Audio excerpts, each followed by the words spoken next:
Je sais pas trop comment je dois qualifier la loterie à Babylone.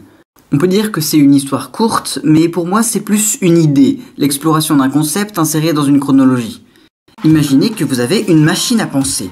Vous entrez un mot dedans et vous voyez tout ce qui en sort, puis vous essayez d'en faire une synthèse. Borges est un auteur argenté du XXe siècle. Si je voulais vous faire un résumé illustré de toute son œuvre, il me faudrait probablement une vie entière. À la place, j'ai choisi une nouvelle contenue dans le recueil Fiction parce que c'est celle que j'aime le plus. C'est très conceptuel, alors accrochez-vous.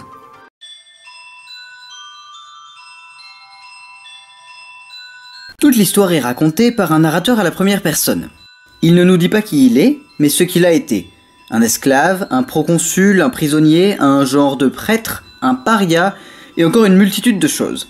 Vous en conviendrez, ça fait beaucoup pour un seul individu et une seule vie. Cette grande diversité, notre narrateur la doit à la loterie. Il raconte qu'à une époque plus reculée, la loterie n'était qu'un genre de jeu de hasard. On achetait un jeton, on faisait un tirage au sort, et on espérait tomber sur la récompense. Ce petit jeu n'avait eu aucun succès à Babylone, jusqu'à ce que les marchands le réforment. Pour cela, ils ont ajouté une part de risque. Chaque joueur pouvait désormais avoir un gage. Ils avaient, par exemple, une chance sur 30 de devoir payer une amende au lieu de gagner quelque chose. Et bah devinez quoi, la part de risque augmente considérablement le succès du jeu. On se met à mépriser ceux qui n'ont pas le courage de jouer, mais aussi les perdants. Puis avec le temps, les problèmes s'accumulent. Les gens ne veulent pas ou ne peuvent pas payer, les gagnants sont lésés, etc. C'est alors qu'apparaît la compagnie, qui est chargée de régler tous ces problèmes. Elle décrète que ceux qui ne peuvent pas payer leurs amendes doivent faire de la prison. Ce petit changement, nous dit le narrateur, est d'une importance capitale. C'est la première fois qu'on fait intervenir dans la loterie un élément non pécuniaire.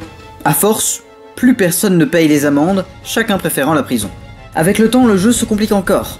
On augmente les chances d'obtenir un gage, mais on change aussi la nature des récompenses, pour que ce ne soit pas toujours de l'argent, mais d'autres formes de bienfaits. Vous commencez à mieux comprendre pourquoi notre protagoniste a eu une vie si mouvementée. Mais les choses ne s'arrêtent pas là.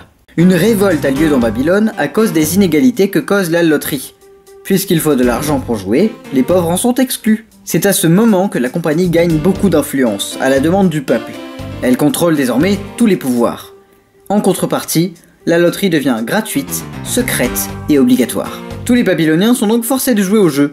Ils peuvent être chefs suprêmes un jour, torturés le lendemain. La compagnie s'arrange même pour recueillir les demandes des citoyens, histoire que la fortune des gagnants soit en accord avec leur volonté. Mais leur système ne fait pas unanimité. On les accuse de se tromper, d'entretenir un système imparfait. La compagnie répond en laissant un message sur le mur d'une usine abandonnée. Il n'y a pas d'erreur, il n'y a que le hasard. De cette réponse de la compagnie découle une nouvelle conséquence. On change le fonctionnement même de la loterie pour que le hasard intervienne à toutes les étapes. Si on tire au sort la mort de quelqu'un, il faut encore faire des tirages pour en clarifier les circonstances. Est-ce que ça doit se faire en public ou en privé? Dans une minute ou dans un siècle? Doit-on poignarder le sujet, le crucifier, l'empoisonner, le lapider? Pour la suite, il faut que je vous cite le texte directement, parce que je suis infoutu de vous expliquer moi-même. En fait, le nombre de tirages est infini. Aucune décision n'est finale, toutes se ramifient. D'infinis tirages ne nécessitent pas, comme les ignorants le supposent, un temps infini. Il suffit en réalité que le temps soit infiniment subdivisible. Voilà, désolé pour la migraine, j'en arrive à un stade où je ne peux même pas paraphraser, et ça ne m'arrive pas souvent. Par la suite, on ajoute de nouveaux éléments à la loterie. On fonctionnait avant par un système de récompense-punition, désormais les tirages contiennent des obligations absurdes, comme de retirer un grain de sable par an sur une plage. Le hasard s'insère dans tous les aspects de la vie quotidienne. Tout est possible, rien n'est prévisible. Les auteurs et les orateurs se doivent de toujours insérer quelque chose de fou, d'imprévu dans leur discours. Et cela vaut pour notre narrateur qui nous prévient que son récit n'est pas tout à fait fiable. Le texte s'achève sur une série de questions. Est-ce que la compagnie existe toujours? Ou est-ce que le hasard se perpétue par habitude? Est-ce qu'elle est la chose la plus puissante qui existe et survivra jusqu'à la fin des temps? Est-ce qu'elle n'a jamais existé et n'existera jamais? Et est-ce que tout cela a une quelconque importance?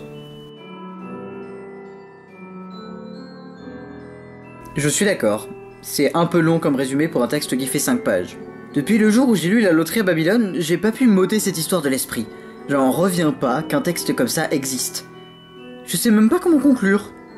Je vous dirais simplement... Si vous aviez prévu d'acheter un ticket de loto la semaine prochaine... abstenez-vous ?